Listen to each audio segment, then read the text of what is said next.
For I received from the Lord himself that instruction which I passed on to you, that the Lord Jesus, on the night in which he was betrayed, took bread. Thank you. We just finished talking about the superiority of Christ Jesus. Christ Jesus. Supremacy is on my brain right now. Supremacy. What's the difference? No difference. What Jesus has given to us is greater than that which was given, what we call the old covenant. Okay? Why? That's what Hebrews. Just read the book of Hebrews, and you will understand why God was so fervent in getting Jesus to the planet and come against every scheme of the enemy to keep Jesus from getting here. He was the only lamb, the righteous Lamb of God, that could take away those sins. And so him giving up his body was essential for your salvation and mine. It was essential for Jesus' possibility of returning to bring in a new heaven and a new earth. See, all these things are tied together. Without Jesus coming the first time, there is no second time. There is no sanctified bodies. There is no forgiveness of sin. There is no oneness with God without Jesus' death, burial, and resurrection. There is no promise for the future. There is no eternal life. There's eternity in hell for the whole of all of mankind.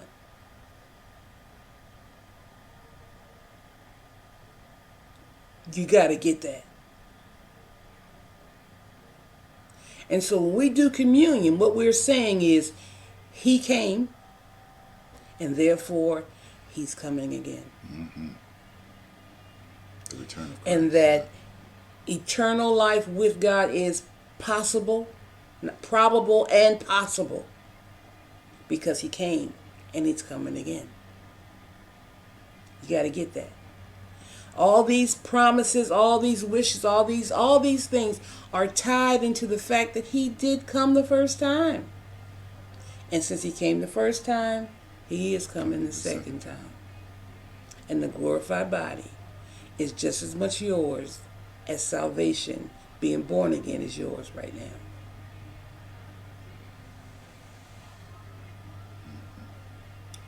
And when he had given thanks, he broke it and said, "This represents my body, which is offered as a sacrifice for you. Do this in affectionate remembrance of me." Partake.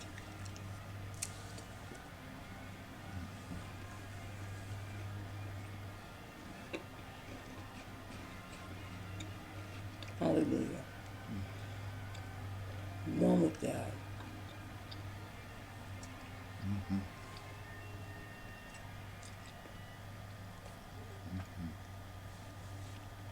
In the same way, after supper, he took the cup, saying, "This cup is the new covenant, new covenant, new covenant, new covenant, new covenant." New covenant. New covenant. Why? New agreement. Because the old covenant couldn't do what it is that man needed it to do. We need to be one with God. We needed, not wanted, we needed to be one with God. We didn't need to be just not wiped out by God. We needed to be one with him. And God needed for us to be one with him. See, all this is his ideal. This is God's plan. Ratify and establish my blood. Do this as often as you drink it in affectionate remembrance of me.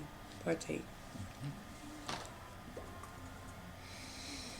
Thank you.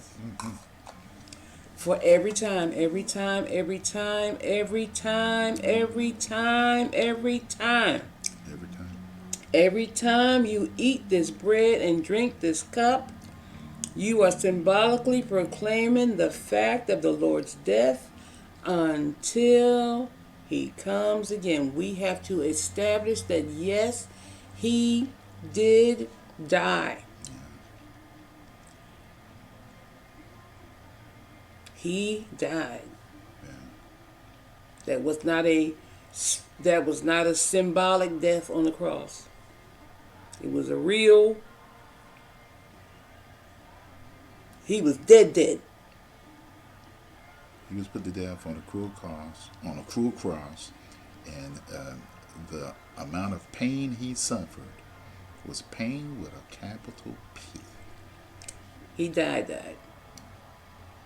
And because he died, and he died in which the way he did, the shedding of that blood, my God, made it possible for you and I to be born again, to be made one with God, to have access to the Almighty God in heaven at his will. Not my will. This was God's will to make us one with him.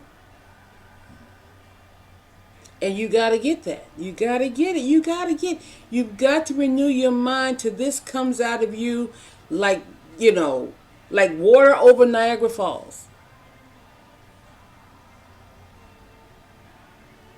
It's got to pour out of you. I am one with God by the purposes of God. Mm-hmm.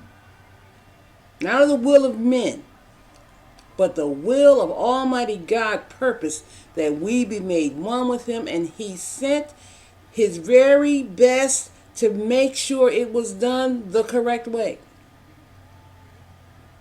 While we were yet sinners, Christ died for us.